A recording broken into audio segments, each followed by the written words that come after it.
საღამოშვიდობის ეთერშია გაცემა თავისუფალი სტუდია. მე ვარ ლელა ბაღდავაძე. აზერბაიჯანი დრონებით თავდასხმის სამიზნე გახდა. იერიშში ნახიჩევანის აეროპორტზე მიიტანეს, თუმცა ისმის კითხვა ვინ დგას შეტევის უკან. ირანი მომხდართან კავშირს უარყოფს და ამტკიცებს, რომ მათი პოლიტიკა მეზობელ ქვეყნებზე თავდასხმას არ ითვალისწინებს, თუმცა ოფიციალურ ბაქოს, როგორც ჩანს, ამ პოზიციის მაინდა-მაინც არ სჯერა. ყოველ შემთხვევაში პრეზიდენტი ილჰამ ალიევი ფიქრობს, რომ აზერბაიჯანის სახელმწიფოს წინააღმდეგ ტერორისტული აქტი სწორედ ირანმა განახორციელა. მოსაოდნელია თუ არა ირანში მიმდინარე კონფლიქტის მასშტაბების გაფართოება და მეტიც მისი სამხრეთ კავკასიამდე მოსვლა. მაშასე დღეს ახლო აღმოსავლეთში მიმდინარე პროცესების ვიწყებთ. გაცემას კი ისტორიკოსი ლაშა ბაქრაძე გახსნის. ბატონ ლაშა, გამარჯობა და მადლობა რომ გვესწრებთ. ბატონ ლაშა, დაძაბულობა ახლო აღმოსავლეთის რეგიონში შეიძლება ითქვას, რომ ირანში დაწყებული სამხედრო ოპერაცია ესკალაციაში გადაიზარდა, ამიტომ რა თქმა უნდა დღეს ჩვენი საუბრის მთავარი თემა იქნება სწორედ ის, რაც ჩვენგან არც ისე შორს ხდება და იმოდით დავიწყოთ ბოლო მოვლენებით, რის შესახებაც დღეს გახდა ცნობილი გავრცელებული ინფორმაციით ირანმა აზერბაიჯანზე მიიტანა დრონებით იერიშში, კერძოდ კი ნახიჩევანსა და კიდევ რამდენიმე ლოკაციაზე განხორციელდა დრონებით თავდასხმა, თუმცა საქმე იმაშია, რომ ირანი აზერბაიჯანზე შეტევას არ აღიარებს და მეტიც უარყოფს. როგორ ფიქრობთ, რა მოხდა? ვინ შეიძლება იდგეს აზერბაიჯანზე შეტევის უკან და რამდენად შეიძლება უარყოფის მიუხედავად ეს იყოს სწორედ ოფიციალური თეირანი? კი, თეირანი უარყოფს, მაგრამ აშკარად ჩანს, რომ აზერბაიჯანელებს ღრმად სწამთ, რომ ეს არის ირანიდან მოფრენილი დრონები. სხვა ძალიან ძნელი წარმოსადგენია კიდევ, ვინ შეიძლება იდგეს ამის უკან. ალიევმა კიდევ უფრო მკაცრად თქვა, სხვათა შორის, არა მხოლოდ ის უთქვია, რომ ტერორისტული აქტი, არამედ თქვა, რომ ეს იყო არაკაცური თავდასხმა. აზერბაიჯანში და სამხრეთ აზერბაიჯანის საჰაერო სივრცე დაკეტეს და სულ რამდენიმე წუთის წინ წავიკითხე ამის შესახებ და ასევე ძალიან საინტერესოა, რომ ალიევმა კიდევ ისიც დაამატა, რომ ირანში ასე არ უწოდებენ, მაგრამ აზერბაიჯანელები ასე უწოდებენ, სამხრეთ აზერბაიჯანის ამბავიც მოაყოლა ამას, რომ ჩვენ მათთვის ვართ ადამიანებიო, ვისაგი აზერბაიჯანი ან რასაც აზერბაიჯანის რესპუბლიკას ვეძახით, ის არის მათთვის გარანტი, რომ მშვიდობა იყოს იქ და ასე შემდეგ. ეს არის ყოველთვის ცდილობს ხოლმე აზერბაიჯანი ამაზე ყურადღება არ გაამახვილოს, რომ ძალიან ბევრი აზერბაიჯანელი ცხოვრობს ირანში და ეს არის მე რამდენად შემიძლია ვთქვა, რომ პრინციპში ერთ-ერთი პირველი შემთხვევა, როდესაც აზერბაიჯანის პრეზიდენტი აი ამაზე და ამასთან დაკავშირებით საუბრობს, რაც აი პირდაპირ მიგვანიშნებს, რომ სიტუაცია ძალიან იძაბება. მეორე ამბავია, არ ვიცი, ბევრი რამე არ ვიცით რა ხდება ირანში. ხა ჩვენ ვიცით, რომ ირანის სამხედრო ხელმძღვანელობის დიდი ნაწილი განადგურებული იქნა პირველივე დღეებში, ხო? მაშინ გავრცელდა ასეთი ცნობა, რომ სხვადასხვა ხელმძღვანელებს ჯარისას მიეცათ საშუალება, რომ თავისი გადაწყვეტილების მიხედვით იმოქმედონ. რაც იმას ნიშნავს, რომ სრულიადაც არ არის გამორიცხული, რომ სადღაც სრულიად ზედაფენამ ხელმძღვანელობისა კი არ გადაწყვიტა, არამედ რომელიღაცა ხელმძღვანელმა ადგილობრივი საჯარისო ნაწილების გადაწყვეტა, რომ თქვათ ნახიჩევანისათვის დაერტყა. მეორე არის ის, რომ როგორც ჩანს ეს წარმოიდგინეთ ახლა ეს ირანის ხელისუფლება ვინც დარჩა კიდე და ვინც არიან დღეს ხელისუფლანი იბრძვიან იმისათვის, ეს არის სიკვდილ სიცოცხლის ომი მათთვის. და ისინი ცდილობენ, რომ რაც შეიძლება ესე ჩანს ყოველ შემთხვევაში, აი ახლა მაგალითად მიმდინარეობს გაერთიანებულ არაბთა ემირატებზე თავდასხმა, აი ახლა სანამ შემოვიდოდი, ეს წავიკითხე, კიდევ უფრო გაძლიერდა და იქაური საჰაერო თავდაცვა იგერიებს, რომ რაც შეიძლება მეტი ჩაერთოს ამ ომში. ხო, აი საინტერესო კითხვაა, ბატონ ლაშა. ხომ არ ჩანს, რომ შეიძლება ირანი დაინტერესებული იყოს და ირანის სურვილი იყოს კონფლიქტი გაფართოვდეს და მასში ჩაერთოს რაც შეიძლება მეტი ქვეყანა. თუ კი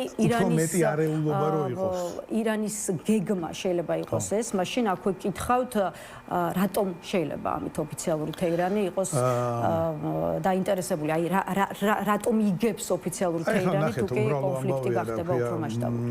აი მას შემდეგ რაც სპარსეთის ყურის ქვეყნებს დაარტყა ირანმა გარკვეული ქაოსის მდგომარეობა შეიქმნა, რადგანაც ბევრ ქვეყანას უწევს იქიდან გამოიყვანოს თავისი მოქალაქეები, გააძლიერონ იქ თავდაცვა, ეს გარკვეული რესურსებს ითხოვს, თუნდაც იგივე ამერიკის შეერთებული შტატებისაგან, რომ მისი მოკავშირეები, ამ ყოველ შემთხვევაში ამერიკის კეთილგანწყობილი ქვეყნებში თავდაცვა გააძლიერდეს და ასე შემდეგ. აი მაგალითად ზელენსკიმ თქვა, რომ ამდენი პატრიოტის რაკეტა, რაც მაგალითად ირანელების თავდასხმისგან თავდასაცავად იქნა გამოყენებული, მთელი ომის განმავლობაში არ ქონია უკრაინასო. წარმოიდგინეთ ახლა თქვენ მდგომარეობა, როდესაც აი ეს წარმოუდგენ დიდ რესურსს ითხოვს ეს ომი, რომელიც ახლა ჩვენს თვალწინ მიმდინარეობს და კიდევ ერთი რამის თქვა მინდა, ახლა გასულ წელს, როდესაც დიდი დაბომბვები იყო ამ ეგრეთ წოდებული 12 დღიანი ომის დროს, მაშინაც იყვნენ ადამიანები, რომლებიც ამბობდნენ, რომ ახლა ეს ირანის შიდა საქმეებში ჩარევა და ასე შემდეგ. თქვენ წარმოიდგინეთ, აი ახლა ირანს რომ ატომური ბომბი ჰქონოდა, ხომ ისროდა და როგორი საშიშროება არის ეს, საკუთარ დიდი საშიშროებაა ჩვენთვისაც. იმიტომ რომ იმაზე კი არ ვლაპარაკობთ, რომ ჩვენსკენ ისროდნენ, არამედ სადმე ახლო აღმოსავლეთში, იცით რამდენი კილომეტრია თეირანამდე, ავტოგზით არის რაღაცა 1200 კილომეტრი და პირდაპირ საჰაერო გზით რომ 900 კილომეტრზე ნაკლებია. სადმე რომ რამე აფეთქდეს, ხო ჩვენთვის ეს იქნება წარმოუდგენლად დიდი უბედურება იმ ქვეყანაზე აღარ ვლაპარაკობ, სადაც ეს შეიძლება აფეთქებდა.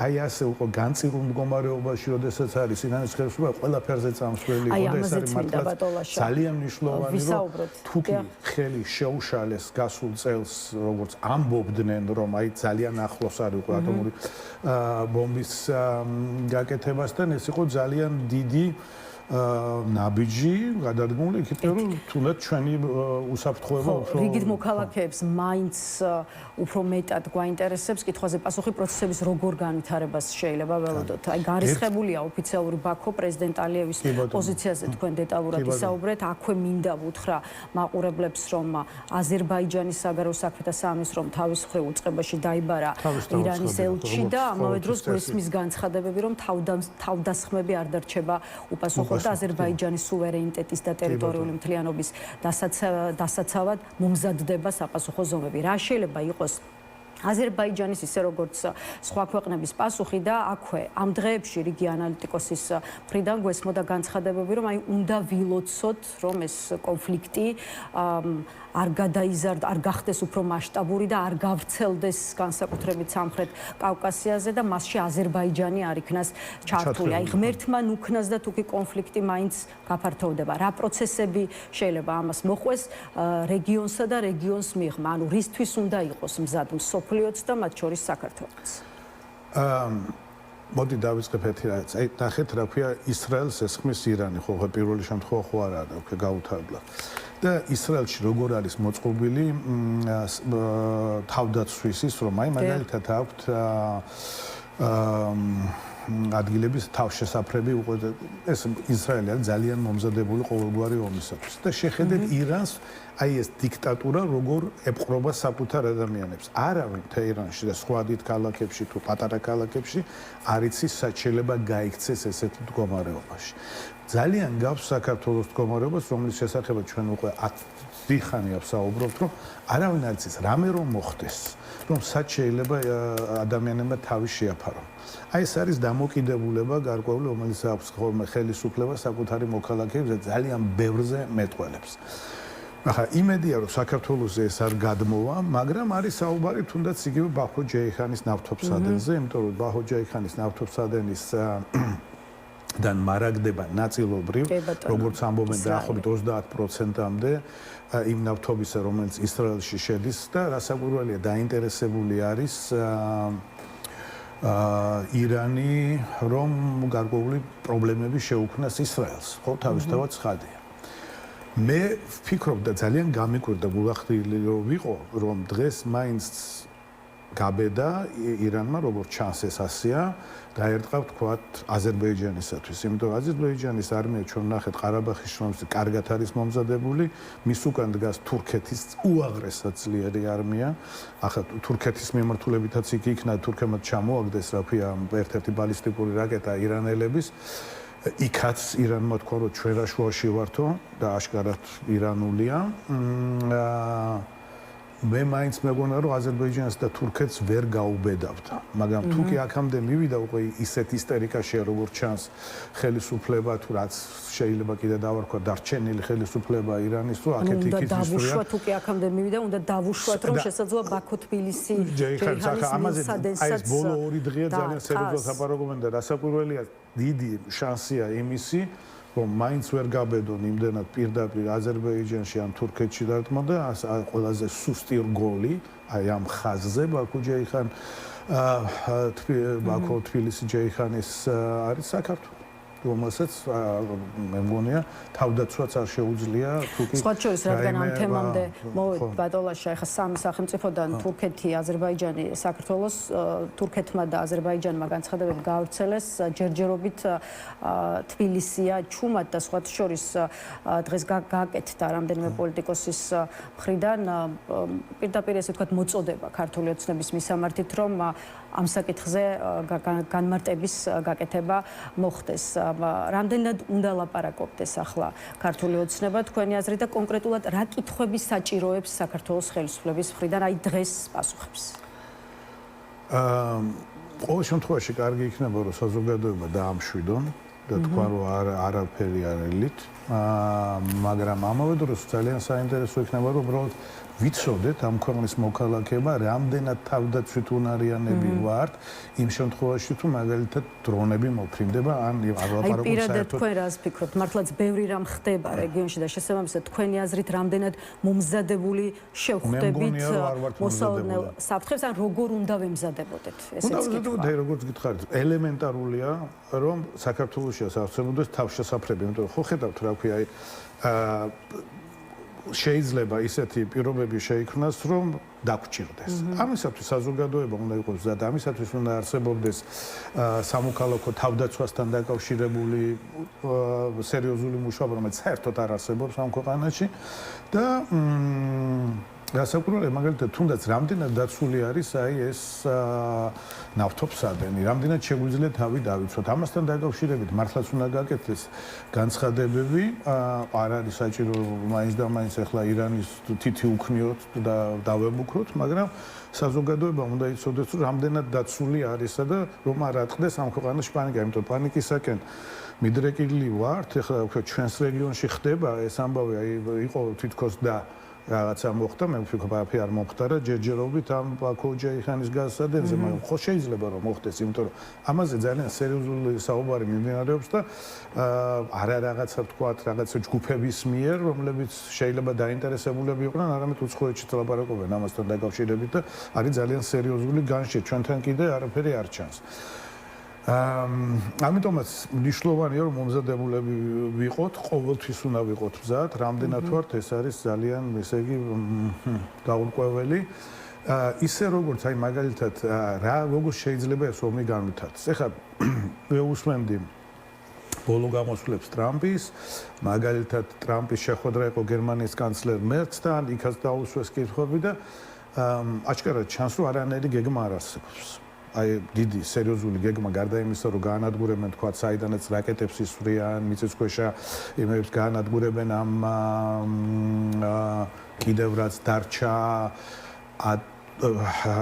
ბირთული იარაღის თუ რა ქვია სადაც ამზადებენ ასეთ იმებს გაანადგურებენ აი ამის შემდეგ რა ხდება არის ძალიან რთული სათქმელი ეს რთული სათქმელია იმის ბრალი კი არ არის რომ ტრამპმა არ იცის არამედ მართლა ძალიან რთული სათქმელია რა შეიძლება მოხდეს ირანში ირანი ახლა თავის მხრივ ცდილობს მართლა სხვადასხვა ადგილებს დაარტყას და ამითი ეს სხვადასხვა ქვეყნები ჩაითრიოს ამ ომში მაგრამ შიგნით რა ხდება ირანში არის ძალიან რთული სათქმელი და ეს სამწუხაროდ ძალიან ძნელი წარმოსადგენია და დასაგებია თუ არ ვიმკითხავებ თუ რა შეიძლება მოხდეს ირანში სხვადასხვანაირი განვითარების გეგმები არსებობს მაგრამ არც ერთი არ წარმოადგენს ისეთ რომ მართლაც ხელის შესაჭიდი იყოს იმიტომ რომ ჩვენ არ ვიცით მაგალითად ირანის დღევანდელი ხელმძღვანელობის შიგნით არის თუ არა სერიოზული დაპირისპირება მაგალითად და რამდენად არის იქ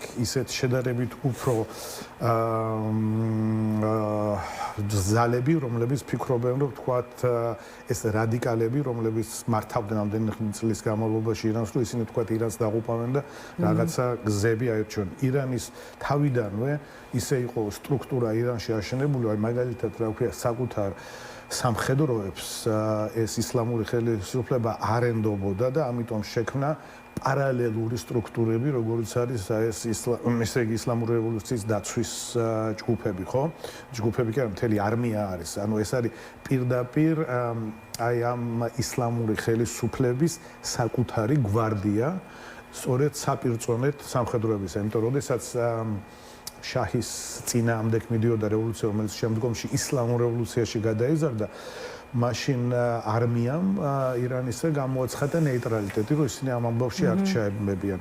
დღეს როგორ იქნება, თქვათ, მომავალ დღეებში, თუნდაც ან კვირებში მდგომარეობა არ ვიცით. ეს არის ხო, ბევრი დეტალი შეიძლება არ იყოს ცნობილი გარეთვალისთვის, თუმცა ისე როგორც მაგალითად რამდენად არის მაინც ესე ვთქვათ, ვარაუდის დონეზე მაინც თუ შეგვიძლია ვისაუბროთ იმაზე, რამდენად ეყოფა მხოლოდ საჰაერო თავდაცვა, თქვათ, იმ მიზნების მიღწევას, რაც საჰაერო თავდაცვა თუ თავდასხმა, იმ მიზნების მიღწევას, რაც ირანთან მიმართებაში აქვს ამერიკის შეერთებულ შტატებს და ისრაელს და მასთან ერთად პრინციპში დასავლურ სამყაროსაც გავითვალისწინებთ რა მარკ რუტეს, ნატოს გენერალური მდივნის პოზიციას, რომელიც ამბობს, რომ მოკავშირეები აბსოლუტურად უჭერენ მხარს იმას, რასაც დონალდ ტრამპი ირანში აკეთებს. იმიტომ რომ გუშინ ესპანეთის ხელისუფლებას საჰაერო თავდასხმა საკმარისი თუ კი არ აღმოჩნდება, აქ საინტერესოა ისიც, რა შეიძლება გააკეთოს ამერიკის შეერთებულმა შტატებმა, ანუ რამდენად შეიძლება სახმელეთო ოპერაციაზეც წავიდეს. კი ბატონო.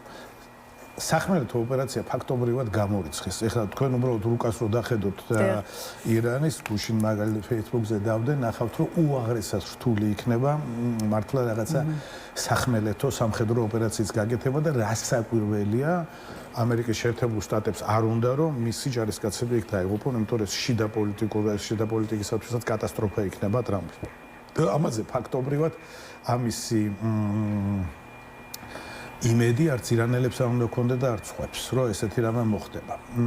აი რას გამოიწვევს ეს საჰაერო თავდასხმები, ეს არის მეორე საკითხი, რამდენად ძლიერი არის ირანის შიგნით ვთქვათ, ამ ხელისუფლების მოწინააღმდეგე ძალები. არის ძალიან ბევრი სხვადასხვა ძალა, იქ არის სეპარატისტებიც მაგალითად, აგერ იყო ქურთებთან დაკავშირებით საუბარი, რომლებიც ახლა დიდ გადატრიალებას იქ ვერ მოახდენენ, როგორც კი დაიწყება ყრყევა ირანის შიგნით, შესაძლებელია ეს სეპარატისტული მოძრაობები, აზერბაიჯანი იქნება, ეს ქურთები იქნებიან და სხვა უამრავი ეთნიკური უმცირესობა ირანში, თვითონ სპარსელების პროცენტი არის რაღაც ცოტათი უფრო მეტი 60-ზე. ანუ დაახლოებით 40-მდე% არის, ცოტა უფრო ნაკლები დასაკვირველი არის არასპარსი, შესაძლებელია ესეც მოხდეს, მაგრამ ეს არ არის ჩემი აზრით ამ მომენტში მთავარი ის არის, რომ ფაქტობრივად იქ რასაკვირველია, ხო 47 წელია ეს ისლამური ხელისუფლება და ფაქტობრივად გაანადგურეს ქვეყნის შიგნით სრულიად ოპოზიცია, ეხლა წარმოიდგინეთ არჩევნებშიც კი იყო სრული ფილტრაცია, ვის შეუძლია საერთოდ არჩევნებში მონაწილეობის მიღება ის დეპუტატის თანამდებობაზეც იმაზე აღვლაპარაკო პრეზიდენტს როგორ ფილტრავდნენ კანდიდატებს, ხო? და აი მაგალითად ყავთ ადამიანები, რომლებიც ამ ხელისუფლების წინააღმდეგი არიან. მაგალითად ძალიან საინტერესო არის, რომ არის ერთ-ერთი ძალიან პოპულარული ირანში პიროვნება ფეხბურთელი ალი დაი, რომელიც მაგალითად შესაძლებელია რაღაცა ფიგურად წარმოვიდგინოთ, ან მაგალითად ირანელებს ყავთ ორი ქალი ნობელის პრემიის ლაურეატი. პირველი საერთოდ შირინება იყო პირველი მუსლიმი ქალი და პირველი ირანელი, რომელიც და ასაც შეუძლია გარკვეული თამაშოს.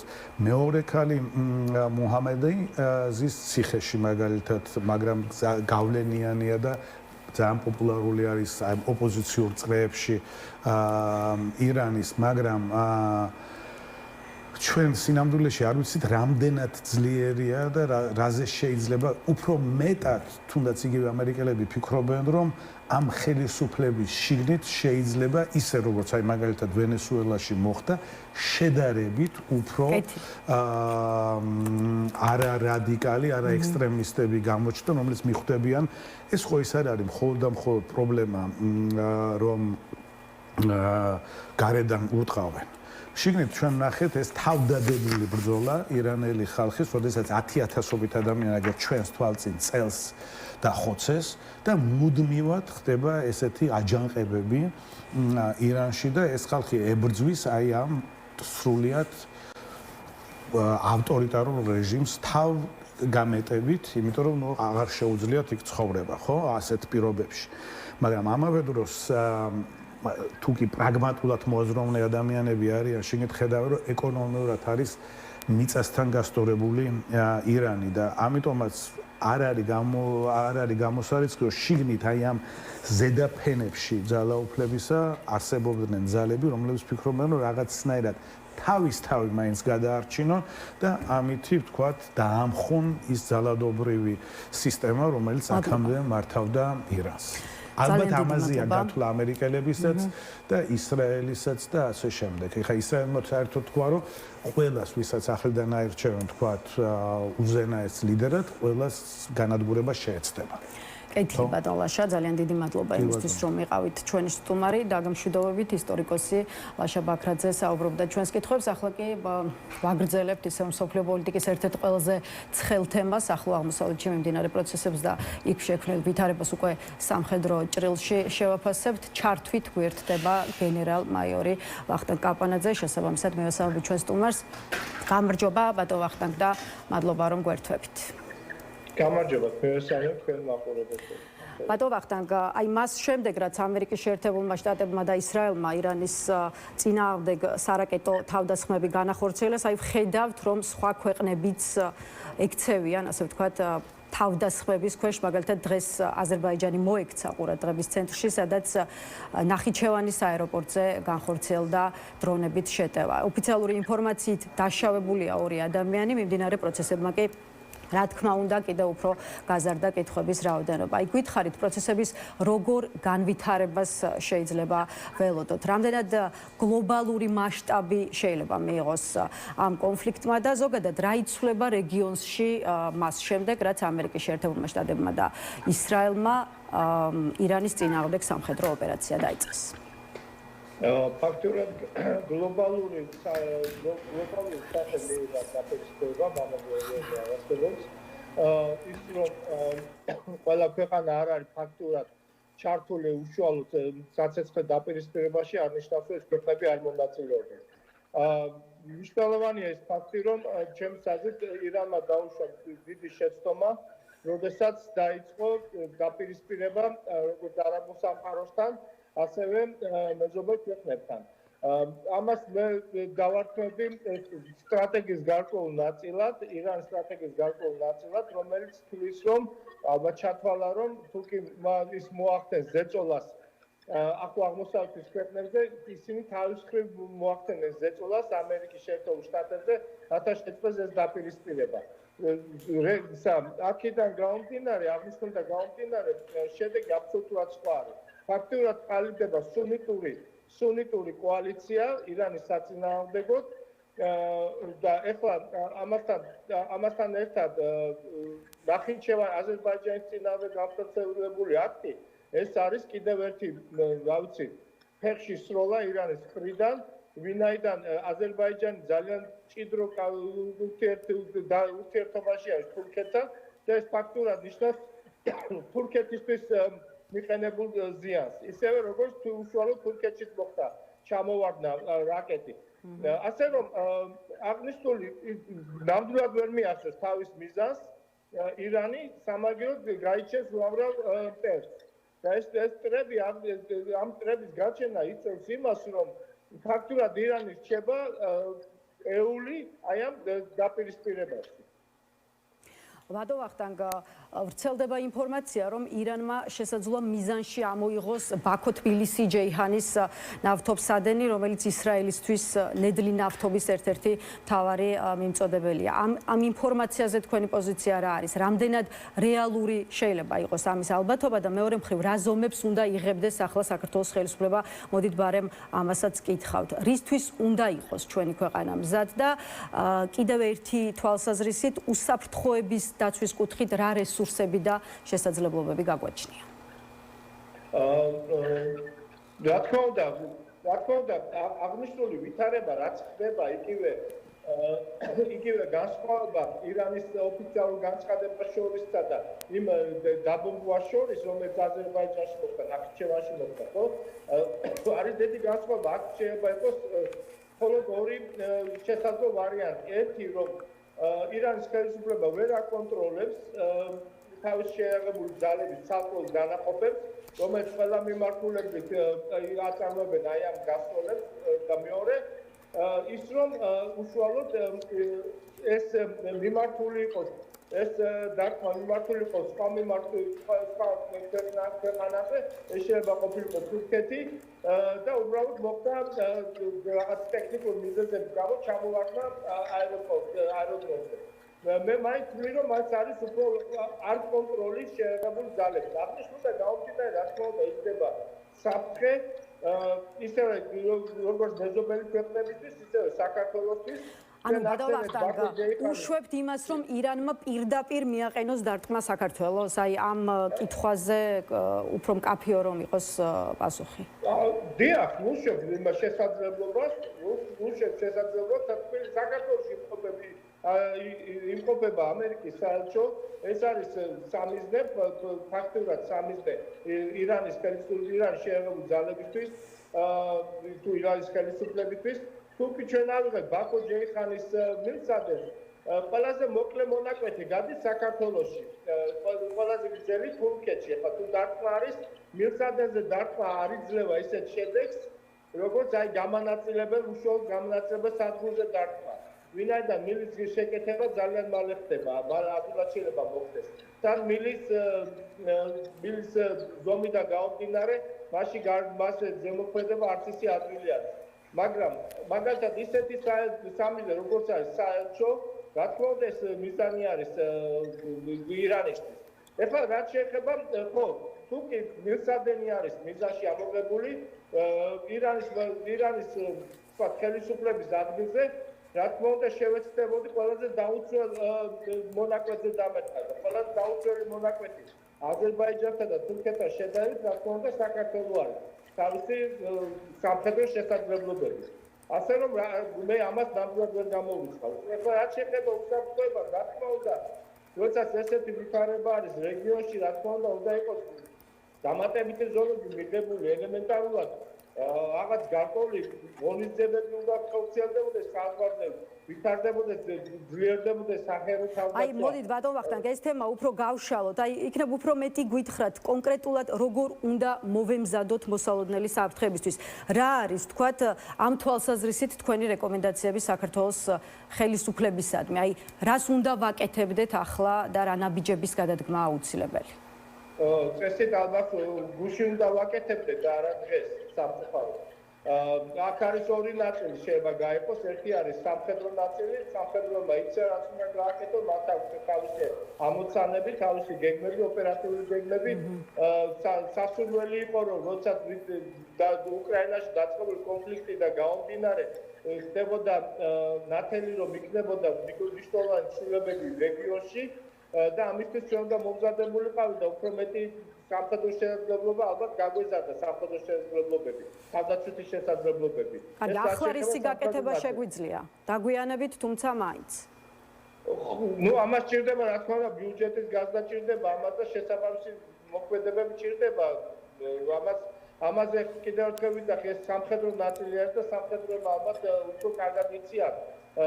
ხოლო მე მაინც უფრო ყურადღებას გავამახვილებდი სამოქალაქო ნაწილზე, რასაც ქვია სამოქალაქო თავდაცვა, რომელიც აღმოჩნდა, რომ დღევანდელ დაპირისპირებების პირობებში ნებისმიერ მიმართულებაზე არის ძალიან მნიშვნელოვანი. დღესდღეობით ჩვენ საერთოდ არ აქვს სამოქალაქო თავდაცვა და ეს არის ტკივნეული საკითხი. ჩვენთვის არ არის განსაზღვრული, არ არის მოქცევის წესები, არ არის განსაზღვრული პროცედურები, სტანდარტული პროცედურები, თქვა იგივე ასეთი რთულ ვითარებაში ან თუნდაც გუნდებრივი კატასტროფის ვითარებაში მოქცევა ადამიანების მოქცევა როგორ უნდა ხდებოდეს და ასე შემდეგ. შვედეთია, იქ იყო ბროშურები, რომელიც ურიგდება ყველა ოჯახს და ეს ბროშურა არის სახელით ყვალო მომი იყოს. ეს იყო ნეიტრალურ შვედეთში, ხა შვედეთი ნატოს წევრი ქვეყანაა, როცა ნეიტრალური იყო, ესეთი ბროშურები ყველა ოჯახში ინახებოდა. სადაც იყო აღწერილი ის რა უნდა გააკეთოს თითოეულმა მოსახლეს რო უნდა ქონოდა ერთი კვირის მარაგი საკუთარ სახლში, ხოლო თვითონ გამგეობას, იმ რაიონის გამგეობას უნდა ქონოდა ერთი თვის მარაგი, რომ საჭირო შემთხვევაში დამოუკიდებლად გამოეყენებინა აღნიშნული მარაგები და ესე იგი გაიგრძე ხელი შეეწყო ცხოვრების რიტმისადმი. ასე რომ ძალიან კომპლექსური საკითხია, რთული საკითხია და ეს არის გადასაწყვეტი აუცილებლად სახელმწიფოების დონეზე. ამას 1 და 2 უწყება, ამას ვერ გადაწყვეტავს. კეთილი. ბოლო კითხვას დაგისვავთ ბატონ ვახტანგ, მე თქვენ გკითხეთ სანამდე შეიძლება მივიდეს ეს კონფლიქტი და ისევ ამ ჭრილში მინდა ბოლო კითხვა დაგისვათ და უფრო დავკონკრეტდები. რამდენად მოსალოდნელია, რომ აი საჰაერო იერიშებით დაწყებული საომარი მოქმედებები სახმელეთო ოპერაციაში გადაიზარდოს. აი დადგება ამის საჭიროება, როგორ ფიქრობთ და თუ კი დადგება, რა შეიძლება იყოს პროცესების ასეთ განვითარებაზე ამერიკის შეერთებული შტატების პასუხი. აი უფრო მარტივად პროგნოზირებადია რა შეიძლება იყოს ისრაელის პასუხი, თუმცა მაინც უფრო საინტერესოა რამდენად წავა სახმელეთო ოპერაციაზე ტრამპი და ამერიკის მოქმედი ხელისუფლება. ისრაელი გამორიცხეთ სახმელეთო ოპერაციიდან, საერთოდ ისრაელი ვერ განახორციელებს სახმელეთო ოპერაციას, ერთი დაშორებიდან გამომდინარე და მეორე თავისი რესურსებიდან გამომდინარე. და შესაძლებლად ახლა თვითონ სახმელეთო ოპერაციას რაც შეეხება არიან ექსპერტები, რომლებიც არის ესეთი მოსაზრება, რომ თუ სახმელეთო ოპერაციის გარეშე არ მოხდება ხელისუფლების შეცვლა და მაგალითად იღებენ ძველ მოდელებს, ძველ ისტორიულ მოდელებს. შეიძლება არ დაეთანხმო ამას, ვინაიდან ახლა არც ერთი ისტორიული მოდელის გავსი ვითარება არ არის. ახლა არის მეხუთე თაობის საომარი მოქმედებები, რომელიც ხორციელდება სრულ ბატონობით ჰაერში და ტექნოლოგიის სრული უპირატესობით. რა თქმა უნდა, აქ ჩაერთვება ეს ახლა არის ჩვენ ვართ მხოლოდ მეორე ეტაპზე, მეორე ფაზაში ამ კამპანიის. მესამე ფაზა იქნება უშუალოდ ძირითადი ფაზა, სადაც იქნება სრული ბატონობა ჰაერში და ნებისმიერი გამოვლენილი მიზნის განადგურება. მაგრამ აქვე იქნება ამის პარალელურად, რა თქმა უნდა, იქნება სპეციალური ოპერაციის გარკვეული მონაკვეთები, რომლებიც დაკავშირებული იქნება ადგილობრივი მოსახლეობის ან თუნდაც იგივე დაწყებულია ფაქტურად ქურთების შეიარაღება იქნება ხარდაჭერა, ოპოზიციის ხარდაჭერა ამ მიმართულებით, მაგრამ მე მაინც მგონია, რომ ძირითადი გარდამტეხი აი ამ ხელისუფლების ცვლილებაში უნდა იყოს შეიარაღებული ძალები, რომლებიც უნდა გადავიდეს ხალხის მხარეს. ამ მიმართულებით დარწმუნებულად მიდის მუშაობა. კეთილი ბატონ ვახტანგ, ძალიან დიდი მადლობა გაცემაში მონაწილეობისთვის. დაგემშვიდობებით გენერალ-მაიორი ვახტანგ კაპანაძე აფასებდა ირანსა და მთლიანად ახლო აღმოსავლეთში მიმდინარე პროცესებს. ახლა კი ისევ სტუდია და ჩვენი კიდევ ერთი სტუმარი ამჯერად დიპლომატ გიორგი ბადრიძესთან განვაგრძობთ სწორედ ამ რეგიონში შექმნილ ვითარებაზე საუბარს. გამარჯობა ბატონ გიორგი და მადლობა რომ შემოგვეცით. გამარჯობა. ბატონ გიორგი, აი ჩვენი ინტერვიუ სწორედ ირანსა და ირანის გარშემო მიმდინარე პროცესების შეფასებით უნდა გავხსნათ და მოდით პირველ რიგში გავახსენოთ მაყურებლებს რა და როგორ მოხდა 28 თებერვალს დილით დაიწყეს ამერიკის შეერთებულმა შტატებმა და ისრაელმა ირანის წინააღმდეგ ავიაიერიშები. ერთ-ერთი პირველი საჰაერო იერიში აიათოლა ალი ხამენეის რეზიდენციაზე მიიტანეს, რასაც პირველივე დღეს მოჰყვა როგორც ირანის სულიერი და პოლიტიკური ლიდერის, ისე ამავე ქვეყნის 50-მდე სამხედრო და პოლიტიკური პირის ლიკვიდაცია. თავის მხრივ ირანმა დრონებით და რაკეტების გამოყენებით შეუტია ისრაელს და სხვადასხვა ქვეყანაში განლაგებულ ამერიკულ სამხედრო ბაზებს და აი დღემდე მოვედით იქამდე რომ კვლავ გრძელდება ორივე მხარეს შორის აი საჰაერო შეტევები. რა არის თქვენი სათქმელი აი მიმდინარე პროცესებზე? რამდენ ხანს შეიძლება გაგრძელდეს ირანში სამხედრო ოპერაცია, რომელსაც ერთი მხრივ ისრაელი ლომის ღრიალს არქმევს, მეორე მხრივ კი ამერიკის შეერთებული შტატები ეპიკურ მრისხანებას უწოდებს და რა შეიძლება იყოს დაწყებული სამხედრო ოპერაციის, როგორც მაქსიმალური, ისე მინიმალური შედეგი. მოდი დავამატოთ კიდევ იმ ფაქტებს, რომელიც თქვენ ჩამოთვალეთ ქრონოლოგიას, რომ ამერიკული სამხედრო თუ პოლიტიკური ობიექტების გარდა ახლო აღმოსავლეთის რეგიონში ირანმა რაღაც ბევრისთვის გაუგებარი მიზეზით დაარტყა ამ ქვეყნების მათ შორის სამოქალაქო ობიექტებს, სასტუმროებს, პორტებს, აეროპორტებს, ქვეყნების ტერიტორიაზე, რომლებმაც განაცხადეს თავიანთი ნეიტრალიტეტი ამ სამხედრო დაპირისპირებაში, რითიც გენერალი კაპანაძეც საუბრობდა ამაზე, რომ სრულიად ულოგიკოდ პრაქტიკულად უბიძგებს ირანი ამ ქვეყნებს, რომ შეუერთდნენ კოალიციას. თუ გათვლა იმაზეა, რომ ისინი ზეწოლას მოახდინენ შეერთებულ შტატებზე საბრძოლო მოქმედების შესაწყვეტად, ალბათ დიდი ალბათობით საპირისპიროს მიიღებენ.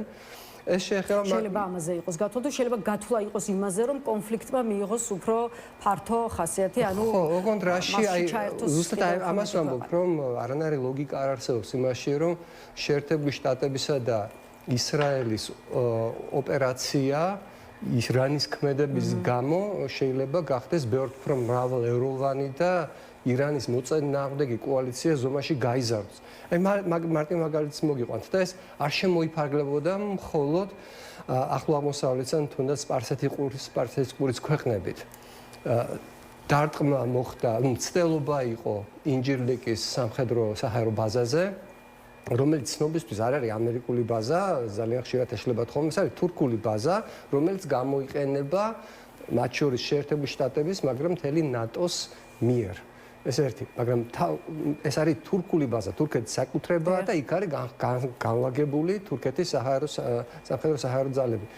მეორე, მოხდა დარტყმა ბრიტანულ საჰაერო ძალების ბაზაზე კვიპროსში, ბრიტანეთისა, რომელსაც განცხადებული ჰქონდა თავისი კრიტიკული დამოკიდებულება საერთოდ ამ სამხედრო ოპერაციისადმი და რომელსაც ნათქვამი ჰქონდა, რომ არა მარტო ის არ ერევა, არამედ არაძლევს უფლებას შეერთებულ შტატებს გამოიყენოს თავისი სამხედრო ბაზები, რომელიც მსოფლიოში ერთ-ერთი ყველაზე მრავალრიცხოვანია და შეერთებული შტატებისთვის ამ ბაზების გამოყენება მნიშვნელოვანი იყო. დღეს პრემიერ-მინისტრმა სტარმერმა გამოაცხადა, რომ მას უწევს სამხედრო ელემენტების გადანაცვლება, გადაადგილება ახლო აღმოსავლეთში. მან გააგზავნა რამდენიმე სამხედრო თვითმფრინავი და ვერტმფრენი კატარში პირველ რიგში და გააძლიერებს მოკლედ თავის სამხედრო ყოფნას მთელს რეგიონში.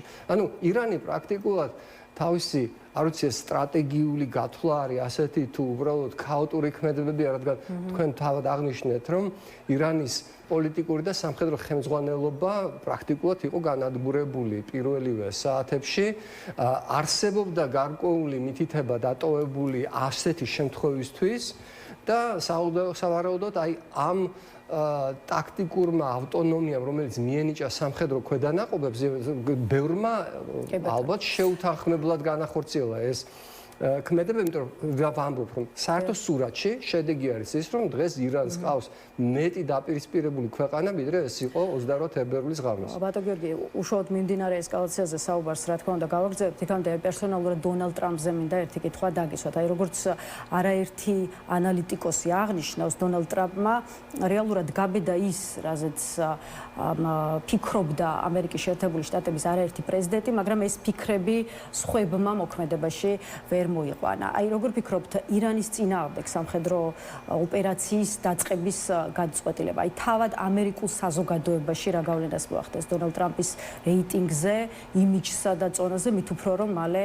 არჩევნები უნდა იყოს. არის მოსაზრება, რომ თუ ირანში რეჟიმი ვერ დამარცხდა და კვლავ დარჩა ხელისუფლებაში, ეს შეფასდება ტრამპის, ასე ვთქვათ, პოლიტიკურ კრახად, რაც შესაბამისად მას მნიშვნელოვნად დააზარალებს პოლიტიკურად. აი ეს საკითხი რა ჭრილშია დასანახია, როგორც გადაწყვეტილება, რომელიც დონალდ ტრამპს მოუტანს სამხედრო და პოლიტიკურ გამარჯვებას და კიდევ უფრო დიდ ტრიუმფს თუ პირიქით.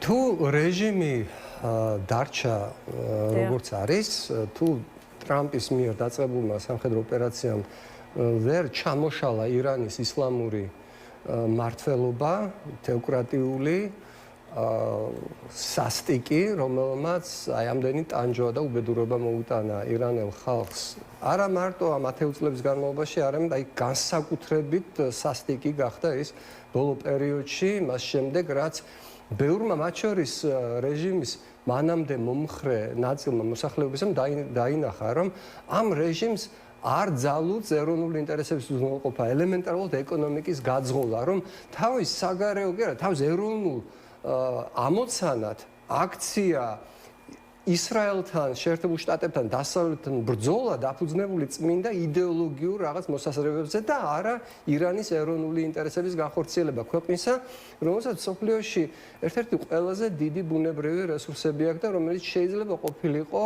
უმდიდრესი სახელმწიფო და არ არის და ეს გაჭირვება არის ზუსტად იმის გამო, რომ მისი ხელმძღვანელობა ქვეყანას უძღვება როგორც რაღაც იდეოლოგიურ ბრძოლას და არა სახელმწიფოს.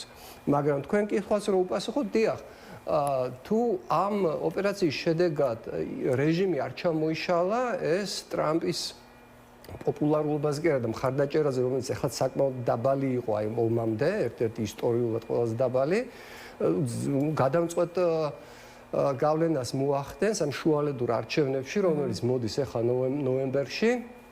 გამარჯვება კი მოგეხსენებათ, რომ გამარჯვებულებს არ სჯიან ხოლმე ეს დიდი ალბათობით ამაზეა გათვლილი, რომ ამ ოპერაციაში გამარჯვების შედეგად შეიცვალოს ის პოლიტიკური ვითარება, რომელიც ქვეყნის შიგნით შექმნილია. რამდენად რეალურია ირანში რეჟიმის ცვლილება და მეორე მხრივ, მოდით აქვე გკითხავთ, პროცესების როგორი განვითარება შეიძლება ვიხილოთ, თუ კი ამერიკის შეერთებული შტატების და ისრაელის მიერ დაწყებული სამხედრო ოპერაციის შედეგად, ხო, აი ეს მოხდება ირანში არსებული მმართველობის ჩამოშლა.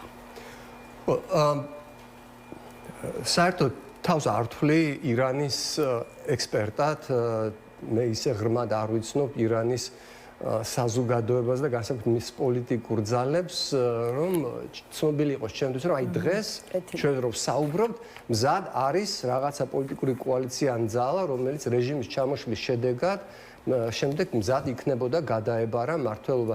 ერთადერთი ფაქტორი, რომელზეც ხშირად ლაპარაკობენ ქვეყნის შიგნით თუ გარეთ, არის ტახტის მემკვიდრე რეზა ფეხლევი, რომელსაც აქვს გამოთქმული პრეტენზია, რომ ის მზად არის გაუძღვეს გარდამავალ პერიოდს რეჟიმის ჩამოშლის შედეგად. ოღონდ ეს რეჟიმი 1979 წლიდან მოყოლებული საკმაოდ ფესვებგამდგმარია და ესე მაგალითად ბევრი იყო საუბარი იმაზე, რომ ოპერაციას არ აქვს არანაირი ნიშანწყალი იმისა, რომ გაგრძელდება სახმელეთო ოპერაციით.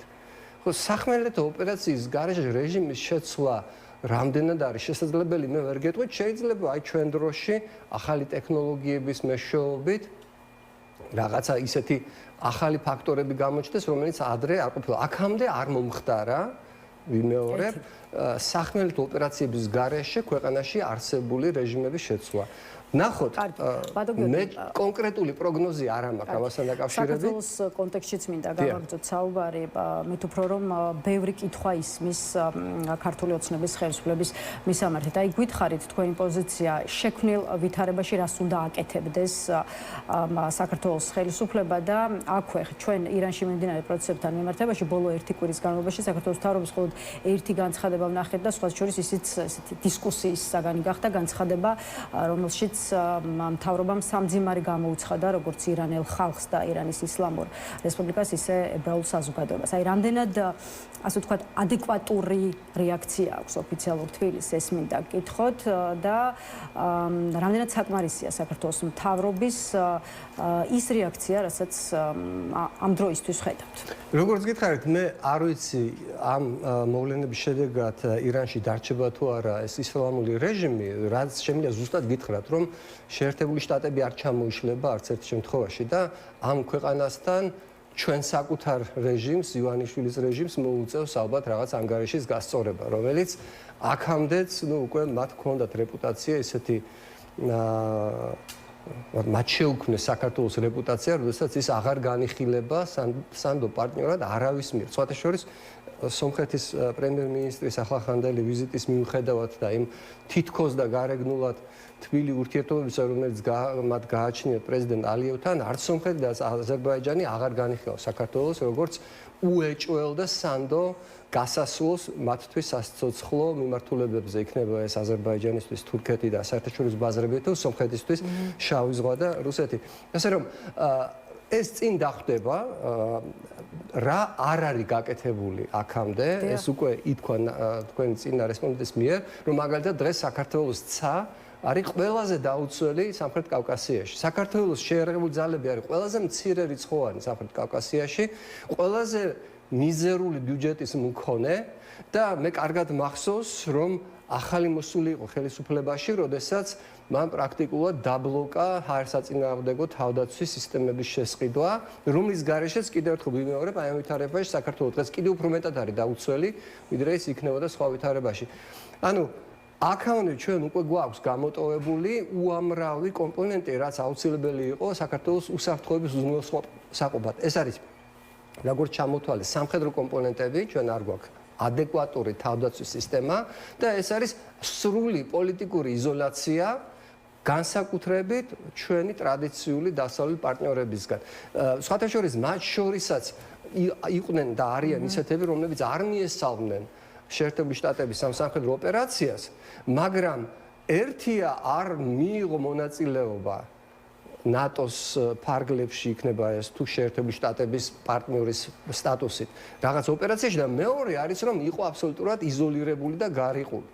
დღეს საქართველოს ასე გამოიყურება, რომ ის არის თვით იზოლაციაში და რაიმე ფიზიკური სამხედრო საფრთხის შემთხვევაში ჩვენ პრაქტიკულად აბსოლუტურად დაუცველები ვართ. ბატონო გიორგი, რაც შეეხება ამერიკის შეერთებულ შტატებთან ქართული ოცნების ურთიერთობებს და მოდით ამ თემასაც დაუთმოთ ცოტა დრომით უფრო რომ თქვენ თავად შეეხეთ ამ საკითხს რამდენიმე წუთის წინ ამერიკასთან ქართული ოცნების ურთიერთობები და ამავე კონტექსტში ვაშინგტონში საქართველოს ხელისუფლების წარმომადგენლების ვიზიტები. იცით რომ ამჟამად იქ საქართველოს პარლამენტის წევრები იმყოფებიან, ქართული ოცნების დეპუტატების ჩასვლამდე კი ამერიკას სტუმრობდნენ სუსის ხელმძღვანელი მამუკა მდინარეძე და კიდევ უფრო იქამდე საგარეო საქმეთა მინისტრის მოადგილე ლაშა დარსალი. აი, რაზე მეტყველებს ვიზიტების ეს დინამიკა თქვენი შეფასებით? ახლა ბოლო პერიოდში ამერიკასთან და საქართველოს შორის კონტაქტები ფაქტობრივად შეწყვეტილი იყო, თუმცა ახლა აი თითქოს გარკვეულ ძროებს ვხედავთ. რა ტიპის და რა შინაარსის კონტაქტები შეიძლება მყარდებოდეს ქართულ ოცნებასა და ამერიკის შეერთებულ შტატებში? მე ინტერესით ვაკვირდებოდი აი ამ ვითომ საპარლამენტო დელეგაციის ვიზიტს და ვის შეხვდნენ. შეხვედრა მოხდა შედარებით დაბალი რანგის სახელმწიფო დეპარტამენტის წარმომადგენელთან, მოხდა სენატის წარმომადგენლებთან შეხვედრა და ჩემთვის გასაკვირად ეს შეხვედრები მოიცავდა შეხვედრას ანატოლ ლიველთან, რომელიც არის შეერთებულ შტატებში მოღვაწე ბრიტანელი პოლიტიკური ექსპერტი Queen's ინსტიტუტში მომუშავე, რომელიც არის როგორ თქვა უფრო თავაზიანად რუსეთის გამჟღავნებული და გრძელი ისტორიის მქონე აგენტი. საქართველოს მოძულე და რუსეთის სამსახურში მყოფი ამ საქმეში. როდესაც 2008 წლის მაგალითად რუსეთის საქართველოში შემოჭრის პირობებში მისი მთავარი საქმიანობა იყო ბრიტანეთის პარლამენტში და სხვა ფორუმებზე რუსეთის მხარის გამართლება საქართველოს წინააღმდეგ და მის ქმედებას მინდა ხაზი გაუსვა ძალიან ზუსტად და რომ ჩამოვლენ თუ სურვილი აქვს შეუძლიათ დამიკავშირდნენ და დეტალებს ვეტყვი. ანატოლ ლივენის ანტიქართულ აი ამ საქმიანობას 2008 წლის აგვისტოს დროს კოორდინაციას უწევდა ბრიტანეთის პარლამენტის წევრის მაიკ ჰენკოკის თანაშემწე ეკატერინე რზატულივეწერი რუსი ჯაშუში და ეს არ არის ჩემი შეფასება MI5-მა ბრიტანეთის კონტრდაზვერვამ რამდენიმე წლის შემდეგ ქალბატონი ზატულივეწერი დააპატიმრა რუსეთის სპეცსამსახურებთან ურთიერთობების გამო.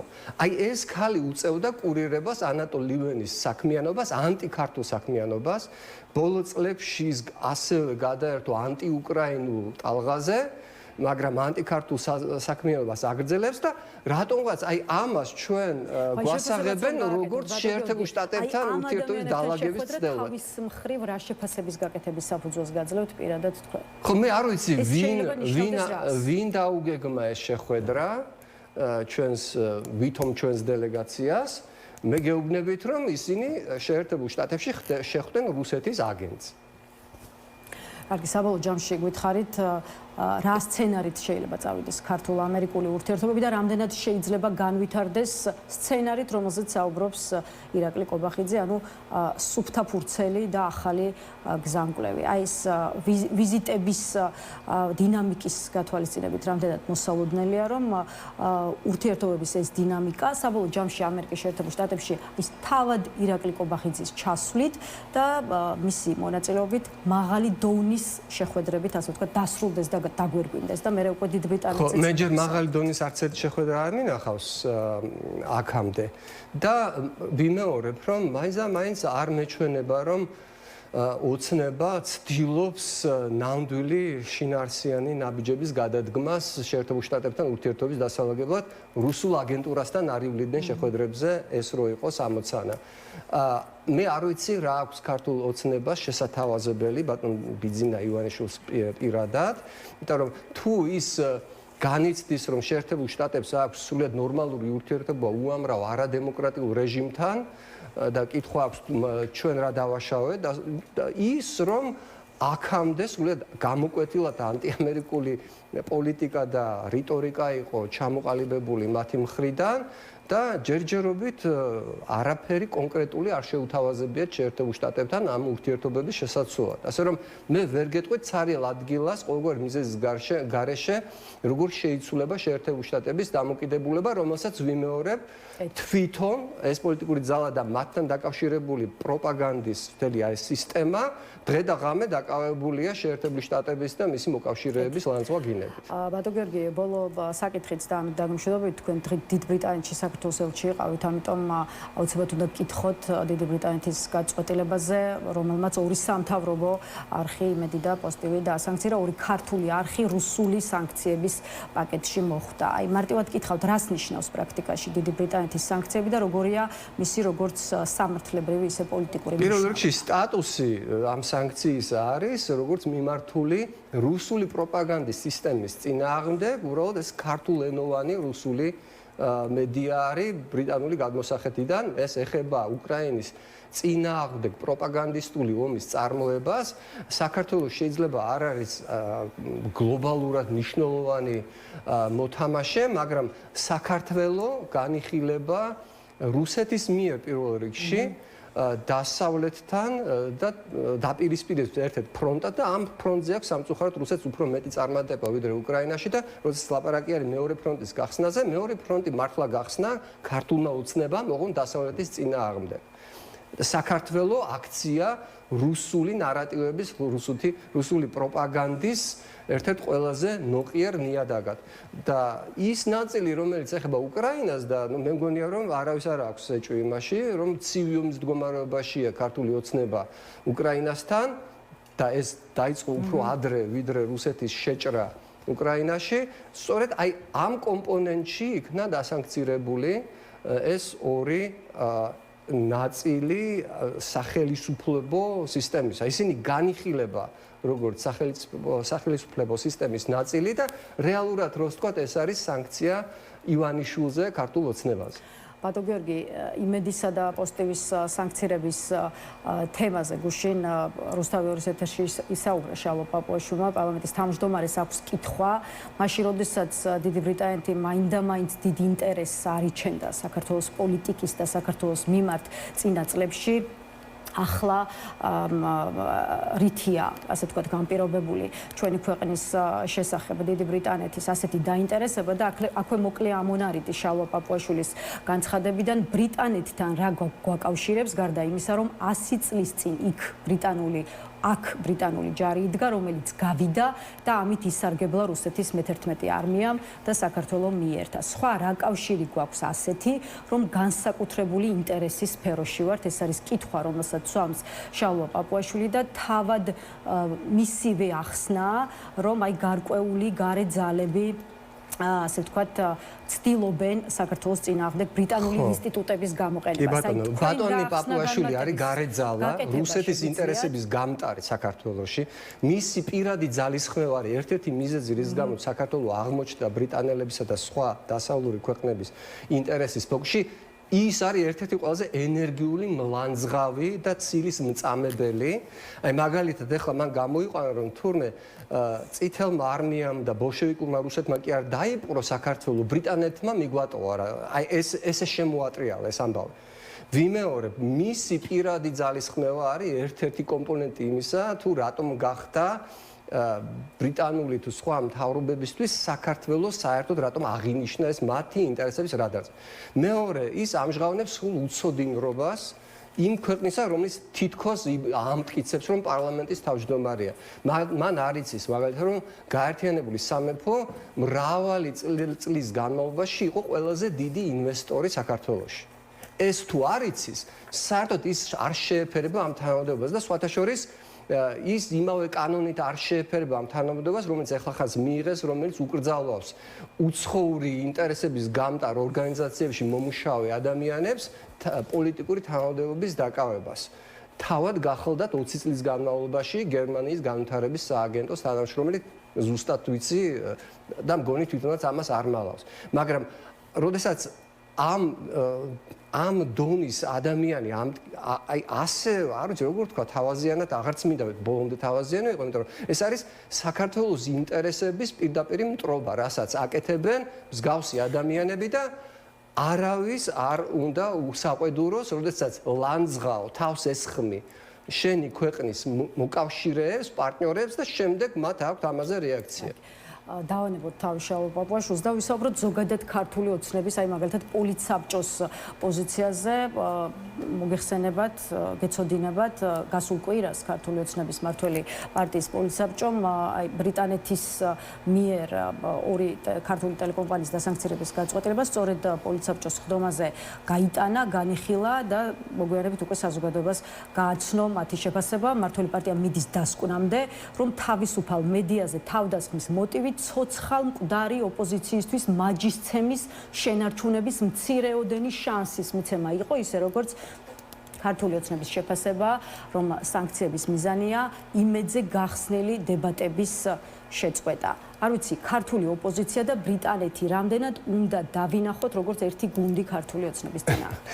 ხო, არ ვიცი, ახლა ასეთი დონის ცინიზმი, საერთოდ მე მგონი ეს შეურაცხყოფა არის თუნდაც თავიანთი მომხრეებისადმი, იმიტომ რომ მე მგონი არ არსებობს საქართველოში არავინ, ვინც არ იცის, რომ ყველაზე დიდი მტერი დამოუკიდებელ თავისუფალ მედიას მოევლინა ივანიშვილის ქართული ოცნების სახით. ის მან უკვე გამოინელა რამდენიმე დამოუკიდებელი მედია ორგანიზაცია და დანარჩენები სულ ზღაფავენ. არ ვიცი ახლა აი ამის ფონზე და იმედის და პოზიტივის გამოცხადება, როგორც თავისუფალი სიტყვის, ასე ვთქვათ, მედროშეებისა, რამდენად მაგრამ აქ თავარი მაინც ის არის, ყოველ შემთხვევაში ერთ-ერთი მთავარი, რომ ოპოზიციის ცოტა მოძლიერების ცდელობა არის ამ დასანქცირების მიზანი. აი მართლა რა კავშირი შეიძლება კონდეს ქართულ ოპოზიციასთან? ყველა დამნაშავეა ქართულ ოცნებასთან, მე გავიმეორებ რას თქვი, მთავარი მიზეზი ამ სანქციებისა, რომელიც სულაც არ იყო გარდავალი, არის აი ის აგრესიული, მიზანმიმართული, ანტიდასავლური, მათ შორის ანტიბრიტანული რიტორიკა, რომელსაც ეს ხელისუფლება თავადაც ახმოვანებს და ეს ორი ორგანიზაცია მთელი ამ წლების განმავლობაში იყო ერთ-ერთი გამტარებელი არხი ამ ანტიდასავლური რიტორიკის. რა გითხრათ, საკუთარ თავს მოკითხო. კეითილი ბატონ გიორგი, ძალიან დიდი მადლობა სტუმრობის და თქვენი პოზიციების გაზიარებისთვის. გიორგი ბადრიძეს დავამშვიდობებით. ახლა რეკლამის შემდეგ კიდევ ერთი სტუმარი შემოგვიერთება, ასე რომ დაგვევეთით.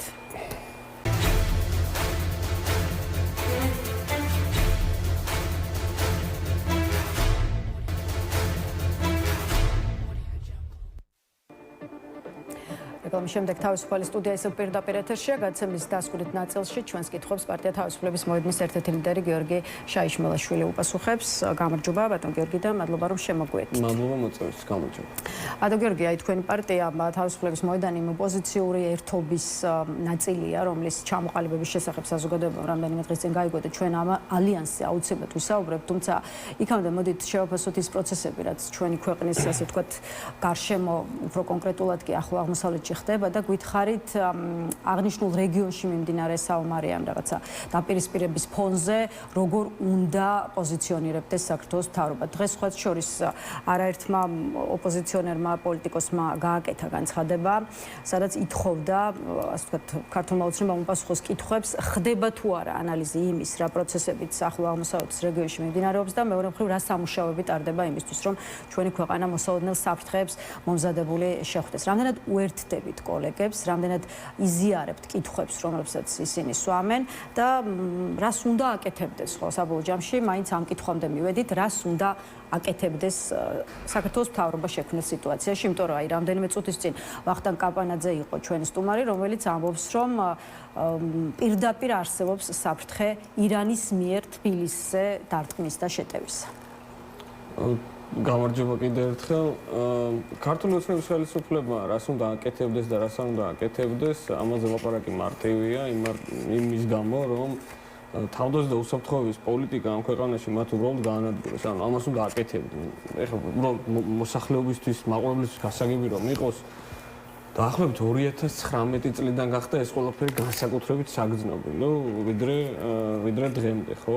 მაგალითად, ამ ვითარებაში ანალიზს აკეთებს თუ არა, ქვეყანას უნდა ყავდეს და გქონდეს ეროვნული უსაფრთხოების პოლიტიკის მაკოორდინირებელი ორგანო, რომელიც ამას უნდა აკეთებდეს. ჩვენ შემთხვევაში ეგ იყო ეროვნული უსაფრთხოების საბჭო, რომელიც კობახიძემ გააუქმა სულ ცოტა ხნის წინ. მისი ლიკვიდაცია მოხდა. ქვეყანას უნდა გქონდეს საგარეო დაზვერვის სამსახური, რომელიც დაკავებული იქნება საგარეო საფრთხეების შეფასებაზე, ანალიზზე და შესაბამისი რეკომენდაციების შემუშავებაზე გადაწყვეტილების მიღებისთვის.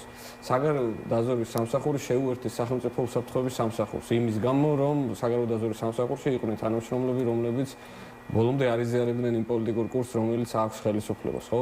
ანუ ეს არის ანალიტიკური საინფორმაციო უზრუნველყოფისთვის საჭირო ამბები ერთი ნაწილი. მეორე მხრივ ქვეყანაში ბოლო დიდი შეიარაღების შესყიდვა იყო 2018 წელს, როდესაც ჩვენ შევისყიდეთ ამერიკული რაკეტსა და ტანკსაწინააღმდეგო სისტემა ჯაველინები და ისიც შევიძინეთ იმ კონკრეტულ კონტექსტში ამერიკის შეერთებულ შტატებთან სტრატეგიული პარტნიორობის ფარგლებში.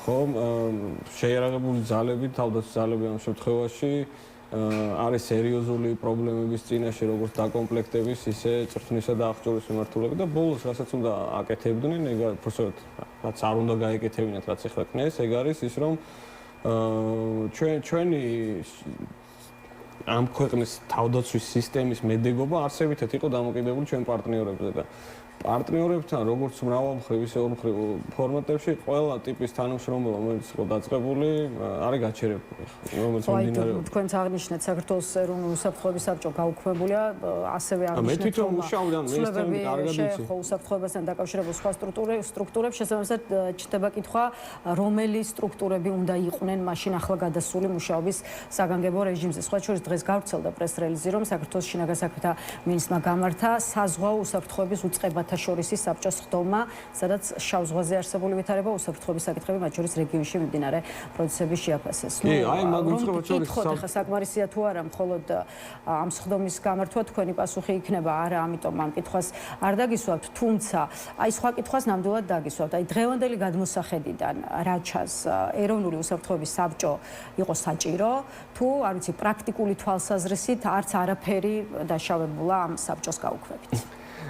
ხო, კობახიძე ფიქრობდა, რომ ეროვნული უსაფრთხოების საბჭოს ფუნქციები შეეძლო საქართველოს მთავრობას შეეთავსებიდნენ და რაღაც ასეთი, ან ეხლა მე აქ ლექციას ვერ ჩავატარებ საბჭოს მნიშვნელობაზე, უბრალოდ მაინც შედარებით მარტივად გასაგები რომ იყოს, ყველა ქვეყანას აქვს რაღაცა მსგავსი ტიპის საბჭო, რომელიც უსაფრთხოების პოლიტიკას აკოორდინირებს, ერთი მხრივ გეგმავს და მეორე მხრივ მის აღსრულებას აკოორდინირებს. ეგ არის მნიშვნელოვანი იმის გამო, რომ უსაფრთხოება არის ცალკე ბლოკი ამ ძალიან მნიშვნელოვანი სახელმწიფოს შენების საქმეში თუ სახელმწიფო მართვის საქმეში, რომელსაც ჭირდება სპეციფიკური პროფესიონალები. ეს არ არის მარტო მინისტრების დონე, საბჭოები არსებობს ბევრ ქვეყანაში იმის გამო, რომ მას აქვს ძლიერი აპარატი, ამ აპარატში ხშირად დაკომპლექტება ხდება ისე, რომ სხვადასხვა უწყების წარმომადგენლები ერთ სივრცეში შედან, მაგალითად თავდაცვის სამინისტრო, შინაგან საქმეთა სამინისტრო, ან ამ ტიპის შეხვედრები კი აღარ ჭირდებათ საკოორდინაციო შეხვედრები, არამედ ეს ადამიანები რეგულარულად ერთ სივრცეში მუშაობენ და იმისათვის რომ სხვადასხვა პერსპექტივა, იმიტომ რომ სახელმწიფო რთული ორგანიზმია, ხო? აი ეხაც რას უნდა აკეთებდეს, დიდი ალბათობით ამ ტიპის საბჭოზე იქნებოდა სხვადასხვა ოფშენები, სხვადასხვა შეთავაზებები, საგარეო საქმეთა სამინისტრო ერთ პერსპექტივას ხედავს, შინაგან საქმეთა სამინისტრო, სახელმწიფო უსაფრთხოების სამსახური, თავდაცვა კიდე განსხვავებულს და როგორც წესი შემდეგ პოლიტიკოსებს აქვთ ხოლმე საშუალება, რომ აი ამ ძალის ინსტრუმენტების, ეროვნული ძალის ინსტრუმენტების ყველა რესურსის გამოყენებით მიიღოს გადაწყვეტილება. ამისთვის არსებობდა საბჭო, მაგრამ თავისთავად ეხლა საბჭოს არსებობა ამ წუთასაც არაფერს არ შეცვლიდა იმ მარტივ მიზეზის გამო, რომ თუ პოლიტიკური, ან ბიუროკრატია პოლიტიკისგან რითი განსხვავდება, ხო, ბიუროკრატიაში დღესაც არის ამ ქვეყანაში პროფესიონალები შემორჩენილი, მათ შორის იმ უწყებებში, რომელიც ჩვენ ჩამოვთვალეთ, მაგრამ თუ არ არის შესაბამისი პოლიტიკური ამოცანა, ბიუროკრატია როგორც წესი არის მანქანა, რომელსაც გეზი უნდა მისცეს პოლიტიკამ და თუ პოლიტიკა არ არსებობს ქვეყანაში, მე ეს ბიუროკრატია უბრალოდ არსებობს. კეთილი, ბატონ გიორგი, აი საბოლოო ჯამში ზუსტად ერთი კვირაა, რაც ირანის წინააღმდეგ ამერიკის შეერთებულმა შტატებმა და ისრაელმა სამხედრო ოპერაციის განხორციელება დაიწყეს. ამ ერთ კვირაში კი საქართველოს მთავრობის მხოლოდ ერთი განცხადება, უბრალოდ სამძიმრის წერილი ვნახეთ და ვიხილეთ და ამ წერილმაც სხვა შორის კითხვები გააჩინა. რითი შეიძლება აიხსნას ის, რომ ოფიციალური თბილისი ასე მშვიდადაა? აი განცხადებები, რაც მართულ პარტიაში ირანსა და მიმდებარე ასე ვთქვათ ქვეყნებში შექმნილი ვითარების საკითხზე დღეისთვის გვესმის, არის ის, როგორი კარგი ხელისუფლებაა ქართული ოცნება და როგორ უზრუნველყოფს საქართველოში მშვიდობის შენარჩუნებას მაშინ, როცა ირგვლივ ამდენი ომია. დიახ. ფაქტია, რომ ამ ქვეყანაში ამ წუთას მშვიდობის ესე ვთქვათ მინიმალისტური გაგებით მშვიდობა არის. ოღონდ ეს მშვიდობა არის ამ შემთხვევაში ჩამოკიდებული გამართლებაზე, მართლა ღვთისნებაზე და არა ქართული ოცნების პოლიტიკაზე.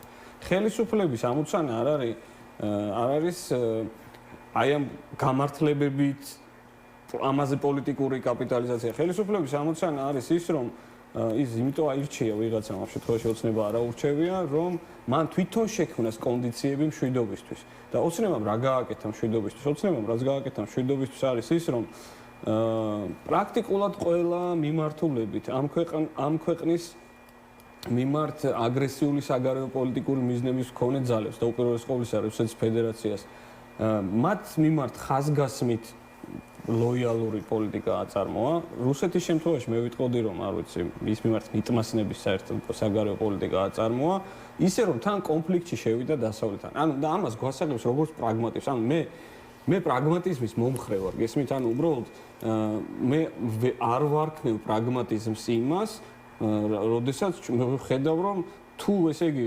რაღაცნაირად რიტორიკა უნდა გქონდეს ძალიან მოზომილი რუსეთის მიმართ, ან ირანის მიმართ, რუსეთი საერთოდ ოკუპანტია ამ ქვეყნის. მაშინ რატო უნდა აგინებდე და ლანძღავდე გერმანიის ელს, ბრიტანეთის ელს და ასე შემდეგ და ასე შემდეგ, ხო? მაგას ვერ ხვდები. ანუ ეგ ნიშნავს, რომ შენ ამ შემთხვევაში პრაგმატიზმს და ბალანსის პოლიტიკას კი არ აწარმოებ. არამედ შენ ხარ მხარე და ეს მხარე აი რამდენჯერმე ვახსენეთ დღევანდელ გადაცემაში აი სამძიმრის წერილი, რომელიც საქართველოს მთავრობამ გაავრცელა და იმოდით ერთი კითხვა უშუალოდ ამ წერილის შინაარსზეც დავსვათ, იმიტომ რომ გარკვეული დისკუსია და ასთა სხვადასხვაობა მოჰყვა იმას, რომ საქართველოს მთავრობამ ერთი მხრივ სამძიმარი გამოუცხადა ირანელ ხალხს და ირანის ისლამურ რესპუბლიკას, მათ შორის უმაღლესი ლიდერის ლიკვიდაციის გამო, ისე როგორც ებრაელ ხალხს და ისრაელს მშვიდობიანი მოსახლეობის დაღუპვის გამო. აი თქვენ რა გაქვთ სათქმელი? მან არ უხსენებენ ამერიკელები განსხვავებას. ხო, რასაც ქართული ოცნების ხელისუფლებისგან ვისმენთ, ეს არის ასე ვთქვათ ნეიტრალური პოლიტიკის დემონსტრირება თუ ჩანს ირიბი ფორმებით მხარის არჩევა. ირანსა და ისრაელთან მიმართებაში საქართველო აფიქსირებს იცავს ბალანსს თუ ეს ბალანსი დარღვეულია? ნახეთ, განცხადებას არავინ არ მივაქცევდით ყურადღებას, რომ მანამდე პოლიტიკური ნაბიჯები ამ ქვეყნის რომ ყოფილიყო შესაბამისი და ადეკვატური, ანუ მთელი წლების მანძილზე საგარეო პოლიტიკა რომ ყოფილიყო ამ ქვეყნის ეროვნული ამოცანებისთვის შესაბამისი. იმ მარტივი მიზეზის გამო, რომ ამ რეგიონში ვინაიდან ცხოვრობთ, მათ შორის რიტორიკულ რაღაცა სირბილეს ჩვენი პარტნიორები ძალიან მარტივად გაგვიგებდნენ. ჩვენგან არავინ არ ითხოვს ჩვენ ისეთივე საგარეო პოლიტიკა გქონდეს, ისეთივე იდეალებზე თუ იდეებზე დაფუძნებული, როგორც შეიძლება შვედეთს გქონდეს მაგალითად. ჩვენს პარტნიორებს ძალიან კარგად ესმის, რომ ნებისმიერი ქვეყნის საგარეო პოლიტიკა ეფუძნება ადგილობრივ კონტექსტსაც. ამ შემთხვევაში პრობლემა არის არა ის, რომ ამ კონკრეტულ განცხადებაში ასეთი ტონი შეარჩიეს, არამედ ის, რომ წლების მანძილზე, ანუ ეხლა ჩვენ ირანზე ვლაპარაკობთ, მაგრამ უკრაინაში რუსეთს გულს შემატკივრობენ ეს ხალხი და როცა ამას ვამბობ ზოგიერთ წყლის ხოლმე, ფაქტია, ვნახოთ მათი პროპაგანდის და სხვათა შორის პროპაგანდა, მათი ორი მძიმეწონიანი ინსტრუმენტი პროპაგანდის, სწორედ ამ მიზეზით არის დასანქცირებული, რომ ისინი უკრაინის წინააღმდეგ პროპაგანდას ავრცელებენ, ხო? ანუ მათი ქმედებების და რიტორიკაც არის ბოროტების ღერძის, ანუ ავტორიტარული ძალების, მოსკოვი იქნება, პეკინი იქნება თუ ირანი, აი ამ ძალების მიმართ ღიად გამოხატული სიმპათიები. ფაქტია ეს ჩანს ქმედებებშიც, ჩანს რიტორიკაშიც და ჩანს ბევრ ამაში. ეხლა თავისთავად ამის უკან мотиваცია რა არის? ამაზე ბევრი შეგვიძლია ეთილი სამწუხაროდ ამის გასაშლელად დღეს აღარ გვაქვს დრო, რა თქმა უნდა, ახლო აღმოსავლეთში მიმდინარე პროცესები რჩება მსოფლიო ყურადღების ცენტრში და შესაბამისად ჩვენც იქ განვითარებულ მოვლენებს ისევ დაუთმობთ ყურადღებას ჩვენ სხვა გადაცემებში, თუმცა ცოტა დრო გრჩება და ახლა მინდა რომ ჩვენს ქვეყანაში მიმდინარე პროცესებსაც შევეხოთ და ვისაუბროთ მაგალითად აი ამ ოპოზიციურ ერთობაზე, რომელიც რამდენიმე თვიანი შეხვედრების და კონსულტაციების შემდეგ საბოლოოდ როგორც აღმოჩნდა მაინც შედგა 9 პარტიამ, მათ შორის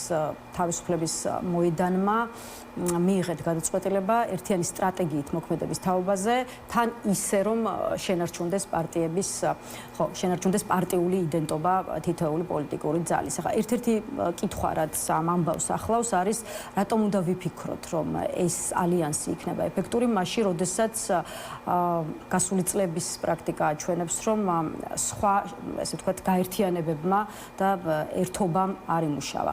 აი პირველ რიგში რითი დაასაბუთებთ, რომ ეს ოპოზიციური ერთობა მყარია წინა წლების ვთქვათ სხვა გაერთიანებებისგან განსხვავებით და რას ეტყოდით აი სკეპტიკურად განწყობილ ადამიანებს, რომლებიც მაინდა-მაინც იმედიანად არ უყურებენ ამ ერთობას? მე გულწრფელი ვიქნები და ვიტყვი პირველ რიგში იმას, რომ ამ სკეპსისისთვის რა თქმა უნდა საფუძველი არსებობს, იმიტომ რომ არსებობს ასეთი გამოცდილება, თუმცა და ამიტომაც ეს ადამიანები ჯობია დააკვირდნენ პროცესებს და ამის შემდეგ მიიღონ გადაწყვეტილებები, უბრალოდ ამის შემდეგ შეაფასონ ამ ალიანსის ეფექტურობა. მე მაქვს ჩემი ინდიკატორები და საზომები, რატომ მგონია რომ ეს იქნება წარმატებული. პირველ რიგში ეს არის კონტექსტი. ანუ რა კონტექსტმა გვაიძულა, გვიბიძგა, რაც გნებავ დავარქვა, გაგვაცნობიერებინა ეს ერთობა. ხო, ეს კონტექსტი არის ამ ქვეყანაში არსებული უმძიმესი ვითარება, სადაც რომელზეც ჩვენ ვლაპარაკობდით, მაგრამ შესაბამის, ანუ ერთი მხრივ ამაზე ვლაპარაკობდით, მაგრამ აი ამ საგანგებოებას ჩვენ ქმედებებში არ ვავლენდით, ხო, არ ვანათებდით. იმ მარტივი მიზეზის გამო, რომ ისე ვიქცეოდით, თითქოს ყველაფერი ნორმალურად იყო. არა და ამასობაში პოლიტიკური პარტიების ლიდერების ნაწილი ციხეში იჯდა, ზოგიერთი ეხლა გამოვიდა, მაგრამ კიდე ელოდება პატიმრობას, ზოგიერთ წინელის ეს ყველაფერი ჩვენი თანამოქალაქეები, მეგობრების ხედან ციხეში. ანუ ქვეყანაში არის უმძიმესი ვითარება პოლიტიკური თავისუფლებების თვალსაზრისით, ხო? ამ ვითარებაში სრულიად ცხადია, რომ ერთმანეთთან დასინქრონირება ჩვენი ენერგიების, გამოცდილებების, ძალების იმ ნიშნული შესაძლებლობების, რაც სხვადასხვა პარტიას ჰქონდა, ამას ითხოვდა მოქალაქეები და ამაზე პასუხად პარტიებმა ეს გააკეთეს. მეორე ამავე კონტექსტის ნაწილი არის ის, რომ რაღაცნაირად ცდისა და შეცდომის ხარჯზე ყველა პარტიაში მივედით იმ რაღაცნაირად იმის გაცნობიერებამდე, რომ მნიშვნელოვანია, რომ ესე იგი რაღაცნაირად შიდა დემოკრატიული გადატვირთვა ამა თუ იმ პარტიის. გულისხმობ იმას, რომ ვოლუნტარიზმის ხარისხი შემცირდა პარტიების შიგნით, ჩვენს შიგნით.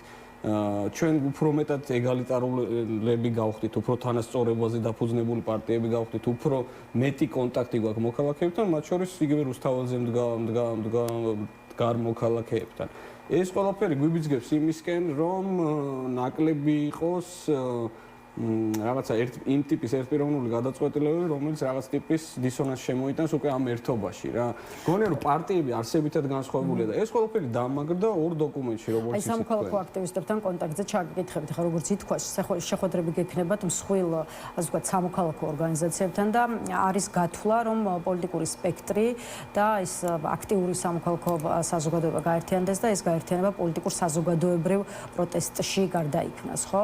აი თუ დაიწყო სამოქალაქო ორგანიზაციებთან შეხვედრები და რამდენად მოსწონხართ და რამდენად ოპტიმისტურია მათი განწყობები თქვენს მიმართ, ეს საინტერესოა. ხომ არ გვხვდებათ იქაც და ამ ორგანიზაციებშიც სკეპტიციზმი და შესაბამისად მათთანაც ხომ არ აქვს ამ ოპოზიციურ ალიანსს სამუშაო. ხო, ამ ამბებს მე მესამე პირისგან არ ვიგებ, მე თვითონ მდგავარ რუსთაველზე და მინდა გითხრათ, რომ იშვიათად არის ხოლმე რაღაცა, რაზეც რუსთაველის მდგარი ადამიანები, აი ერთმნიშვნელოვნად დაახლოებით ყველას ერთ და იგივე პოზიცია ჰქონდა. აი ეს გაერთიანება თუ ალიანსის შესახებ ინფორმაცია როდესაც მათ გაიგეს, უმრავლესობას, აბსოლუტურ უმრავლესობას ჰქონდა პოზიტიური დამოკიდებულება ამის მიმართ. მეტიც ეს იყო მათი დაკვეთა და მოთხოვნა. შესაბამისად, მგონია რომ ეს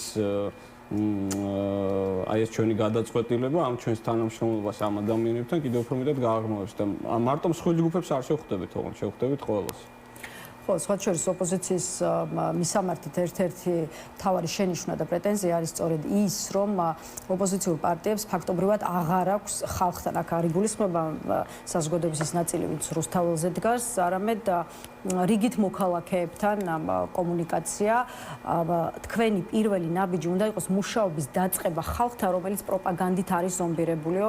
მე მაგალითად ამას გირჩევთ პოლიტოლოგი გია ხუხაშვილი, ისე როგორც გირჩევენ, რომ გახვიდეთ პარტიული ოფისებიდან, ტელეეთერებიდან და ჩახვიდეთ თითოეულ ქალაქსა და სოფელში. აი გასაზიარებელია თუ არა ეს შენიშვნა, ანუ არის თუ არა მუშაობა დასაწყები ხალხთან და მეორე მხრივ რა არის მიზეზები იმის, რომ აი რიგით მოქალაქეებთან პირდაპირ საუბარი ფაქტობრივად შეწყვეტილი აქვს როგორც სახელმწიფო პარტიას, ისე ოპოზიციურ სპექტრსაც. ბოლომდე ან მოედნის შემთხვევაში მე ვერ გავიზიანებდი ამ ყველაფერს, თუმცა საერთო ჯამში ეს წყენა თუ ეს საყვედური ოპოზიციური პარტიების მიმართ ვიცი რომ არსებობს. მე შემიძლია მილიონი მიზეზი მოვყვე, რა არის ამის ობიექტური წინააღმდეგობები, რა უშლის ამ ყველაფერს ხელს, მაგრამ ეგ არ აინტერესებს იმ მოქალაქეს, რომელიც შენგან ელოდება პასუხს მის კონკრეტული პრობლემის გადაწყვეტაზე. ამიტომ ჩვენ ყველაფერს გავაკეთებთ, მიუხედავად იმისა, რომ გვაქვს მართლა ბევრი ობიექტური პრობლემა იმისთვის, რომ ტიპიურ კამპანიას ვერ ვაწარმოებთ, ხო? ამის მიუხედავად აი ეს ერთობის და ალიანსის ამოცანა მათ შორის არის ეგაც, რომ ეს რესურსები შეზღუდული, რომელიც გვაქვს მოახმაროთ მათ შორის აი ამ ტიპის ურთიერთობებს საქართველოს ყველაზე უფრო შორეულ კუთხეში. და ამას რა ინდივიდუალურად მათ შორის თავისუფლების მოედანი როგორც პარტია, არასოდეს არ შეგვიწყვეტია ჩვენ. ეხლა შაბათსაც ვაპირებთ რა დაგეგმილიყო გორში შეხვედრები, მათ წინა შაბათს ალვანში ვიყავით, ასე რომ კვირაში მინიმუმ ერთი დღე საქართველოს სხვადასხვა კუთხეში დავდივართ. მაგრამ ეს არ არის საკმარისი, როცა ეს საყვედურები არსებობს და ჩემი სამართლიანია რა. ასე ვთქვათ თლიანად ოპოზიციურ სპექტრზე, ასე ვთქვათ, განვაზოგადებთ იმ შენიშვნას, რაც ისმის. ჩემზეც რო იყოს და თავისუფლების მოედანზე ამას მაინც მივიღებდი. როდესაც ადამიანს ეგ აღქმა აქვს, ესე იგი რაღაცა ამის უკან არსებობს. უბრალოდ მე პოლიტიკაში შესულა რომ გადავწყვეტე ხომ მესმოდა რომ რა ტიპის შეზღუდვების და რა რესურსების პირობებში მომიწერდა პოლიტიკის კეთება, ამიტომ ამას წუწურს არ ვაპირებ, რატო ვერ ვაკეთებთ ამას საკმარისი ხარისხითა და ინტენსივობით.